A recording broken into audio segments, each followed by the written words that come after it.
Hi guys, I'm Kasha. Welcome to the channel and welcome as always to our coffee times. Today with extra ice cubes because it is really hot here where I live in Germany.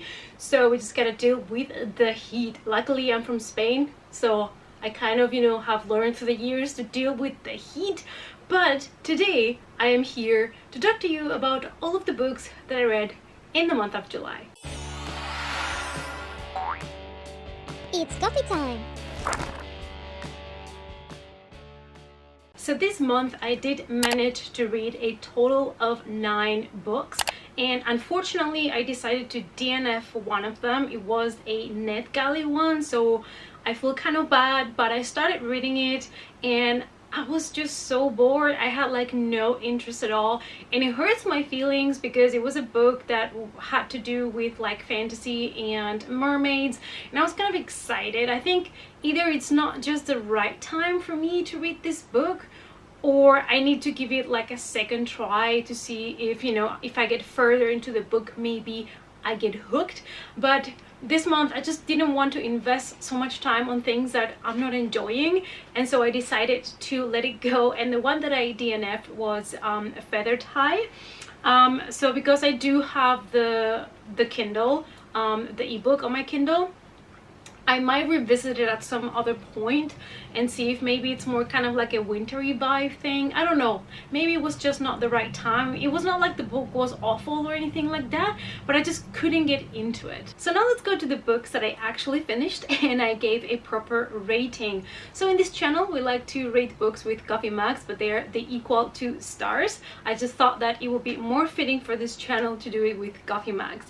The first one, sadly, it's a book that I really wanted to love, but it was just not good in my opinion, and that is Boyfriend Material. So when I saw this book on NetGalley and applied for it, I think I was kind of hoping this was going to be like Red, White and Royal Blue, that I really enjoyed because of the plot that the book had, but it was a really disappointing read for me. So we are following here Luke, and he has a dad that abandoned him and his mom when he was young, and he became this popular singer, and so he's always followed by the paparazzi, and he's always struggling with things, and he's kind of looking for a boyfriend, like a fake boyfriend that he can present to fundraisers, to events, to try to look better for the paparazzi. And that's how he decides to fake a relationship with Oliver. So of course, as we all know and suspect, that fake relationship starts to shift to a real relationship. So the things that I think are positive about the book, I did like Luke and Oliver as characters.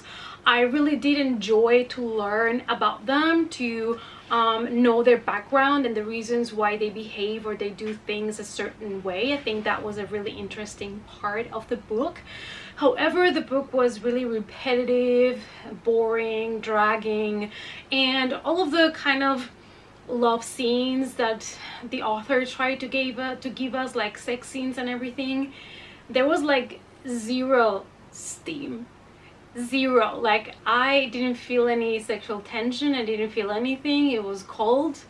It didn't work for me, and that's also one of my biggest things with the book, apart from the fact that they discuss a lot of like important topics in the book, like climate change and this and that, and there's a lot of things in the book that contradict themselves, and when it comes to the characters and the things that they would do or they would say, and for me it was just very messy.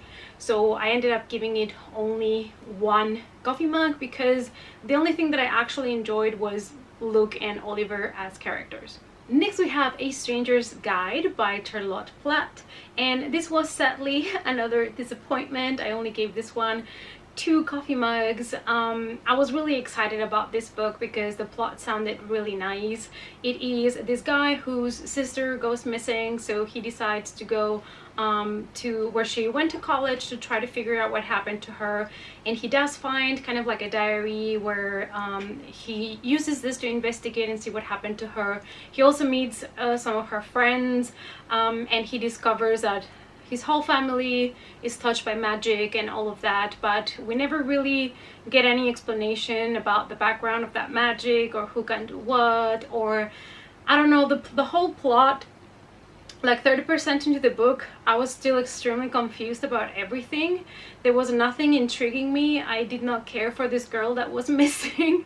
I didn't care about the family, didn't care about anything. And like I said, the plot was very, very messy, and it kind of jumps back and forth in time to an older time in which somebody is writing down encounters with creatures and things like that. Like, the concept is actually nice, and I thought I was gonna really love it, but it was just extremely messy, and I just ended up not understanding half of what these creatures and what this magic should be about. So yeah, I ended up only giving it 2 coffee mugs. Next we have Harry Holm by Rose Ney, and I gave this one 3 coffee mugs. This is a thriller. For me, when a thriller is just good and that's it, I give it always 3 coffee mugs. So I did like the author's writing. It was really fast-paced, it was really engaging, so I would definitely check out other books by the author. The story was, for me, it felt a little bit more like a family drama with a little bit of, you know, trials and justice system, and kind of, I think that was part of like the thriller about it. The main plot follows 2 sisters, Alex and Ruth. So they haven't seen each other in a long time, and Ruth one day comes back knocking on Alex's door asking for help. She's pregnant and she's hiding from someone, and she wants her sister to help her.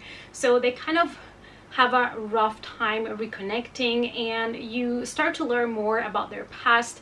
Basically, the story is told from both perspectives, from both sisters, which I really liked, and you get to know their dark, deepest secrets. And I did like that a lot of times you're kind of questioning who's saying the truth, who's right, who's wrong, because you're not really sure, because they kind of contradict themselves with their stories.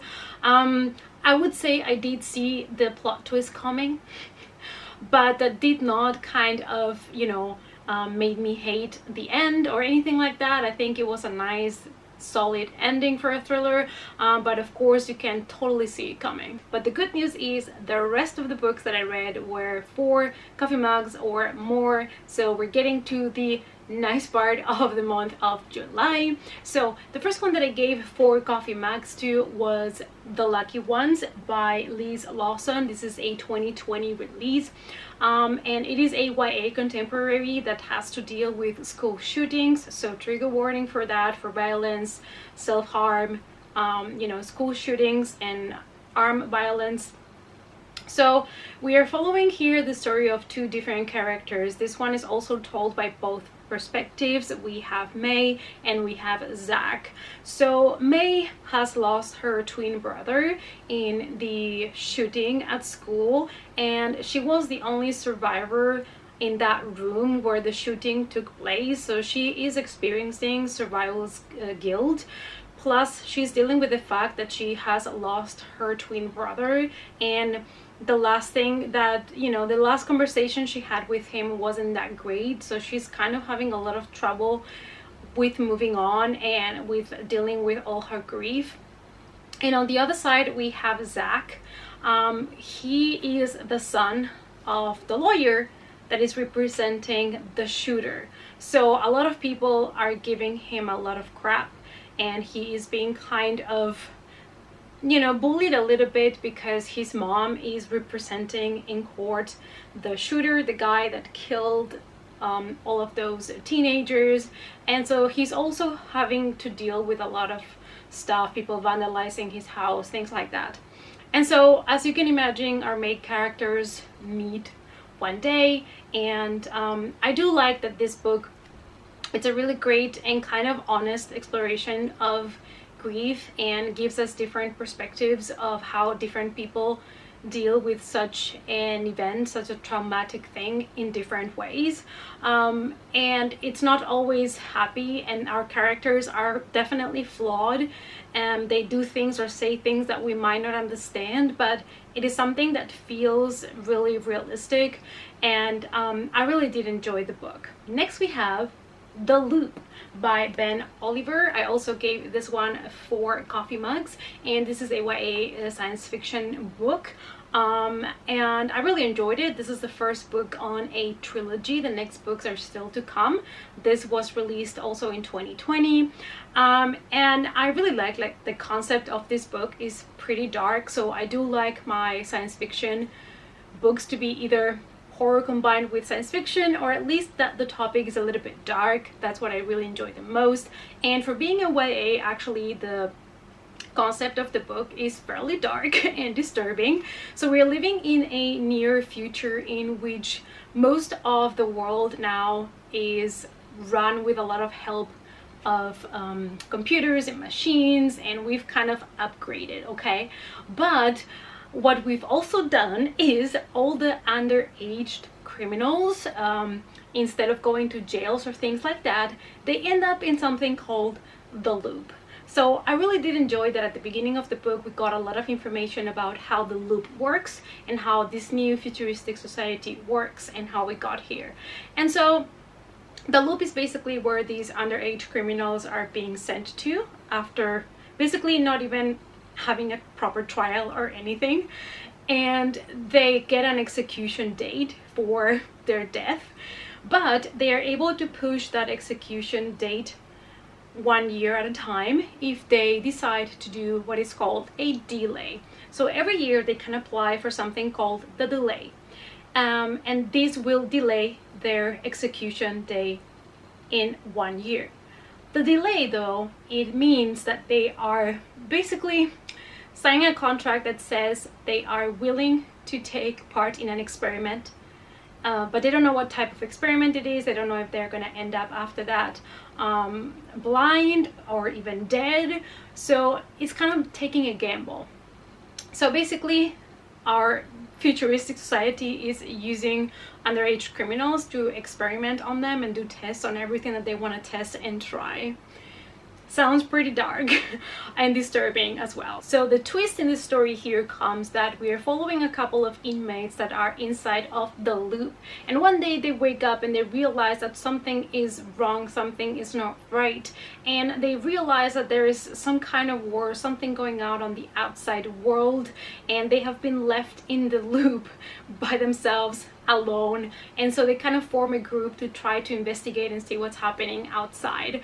I absolutely love this book. It is really easy to read, it is fast-paced, a lot of action is going on, and I definitely recommend you to give it a try. The next 4 coffee mug book for me was The Forgotten Island by David Sothergren, and basically this book, it was so much crazier than what I was expecting, to be honest. It is a perfect summer read, but it is pretty intense. There's always something happening, and there's some kind of nice twist to the story as well.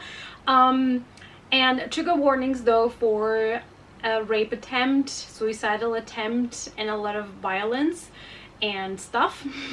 Also, please be aware that if you don't like creatures, this might not be for you. What I really like about this book is the way it starts, because it is one of my favorite tropes of a horror. When something is cursed or there is some sort of evil spirit, something that gets released somewhere.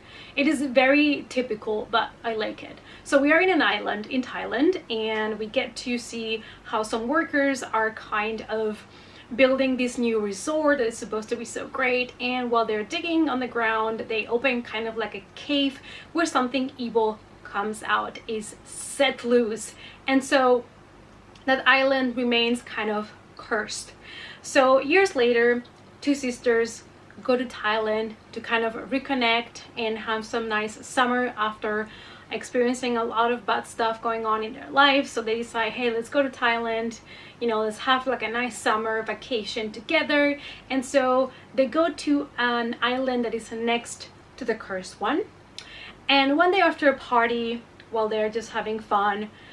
They end up in a boat kind of stranded in the middle of the sea, and guess what? Of course, they end up landing on the cursed island. So from the moment that they set foot in there, a lot of crazy stuff starts to happen. This was an amazing creature feature kind of book, and it's insane up to the very end. The moment those sisters get into that island, it's non-stop fun and a lot of different kind of gore and horror. This is kind of like a slasher, but there's also creatures and there is a lot going on, and I absolutely love the ending as well.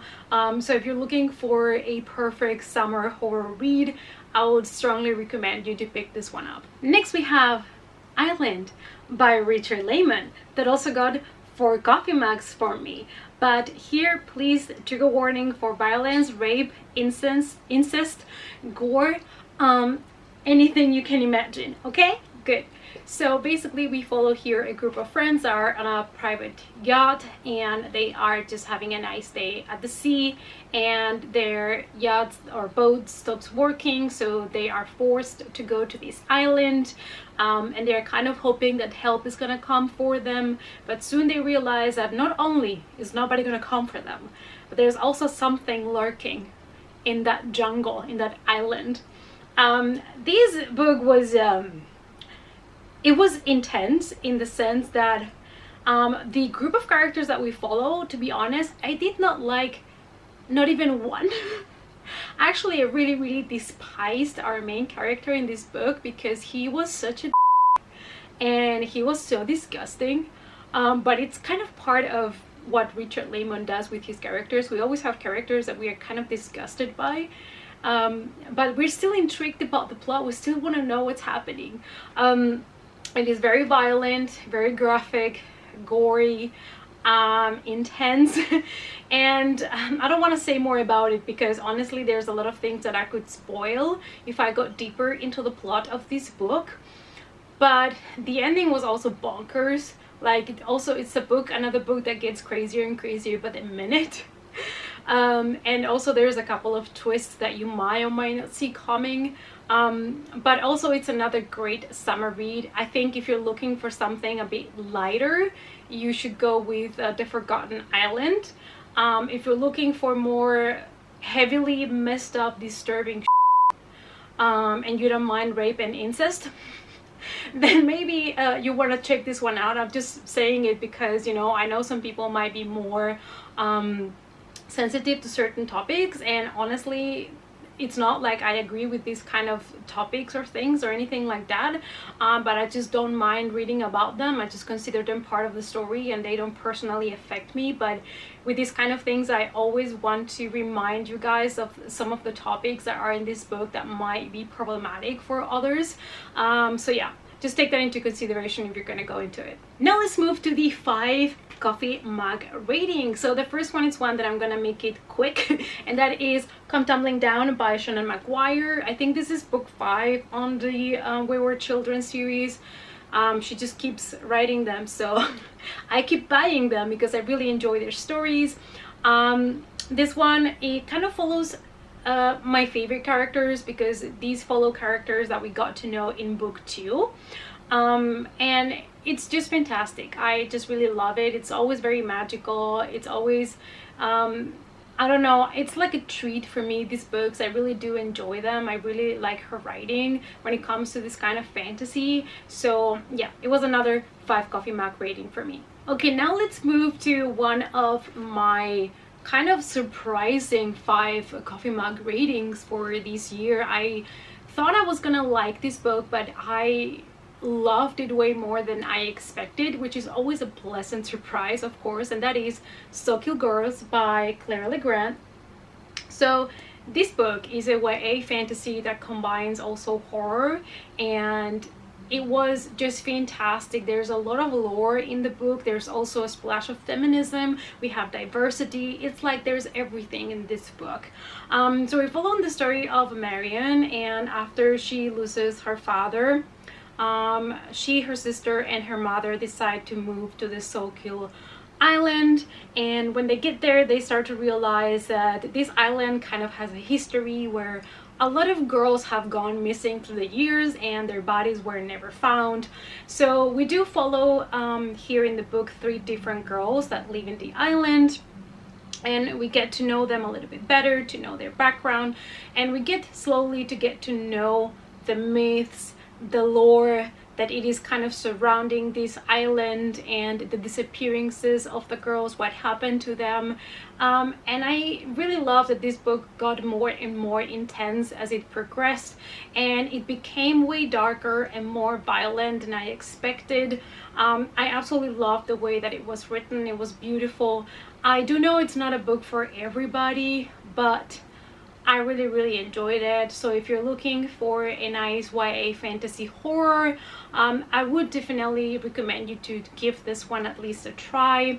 I really liked it. I think it had a lot of also positive and good messages for girls, and I think it's a very strong book, like in general, so I'm definitely gonna check more by the author. And the last one that I would like to talk to you about, I'm so excited because I finally read it, you guys. Like, this has been on my TBR since the beginning of times, and it got 5 coffee mugs, and that is The Humans by Matt Haig.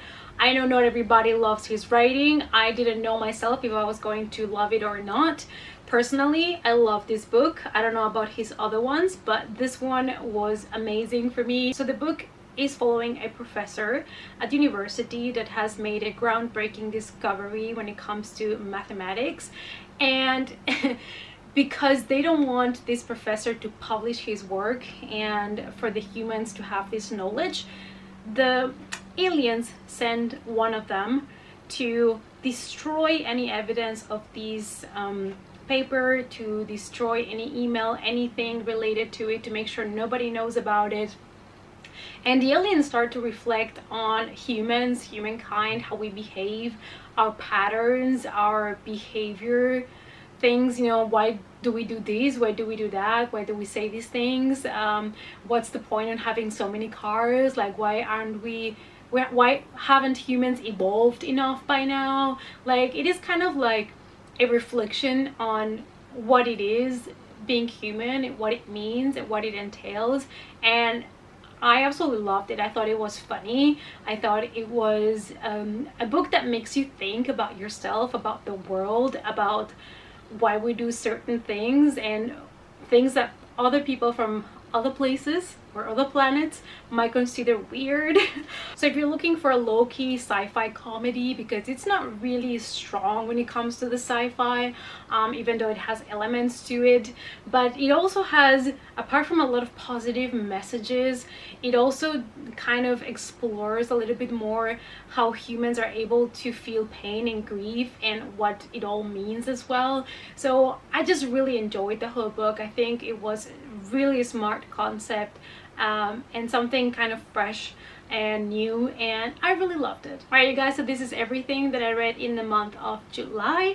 I hope that you enjoyed this monthly wrap-up. Let me know down below what you thought about these books, and what is the best book that you read in the month of July. Let me know in the comments down below.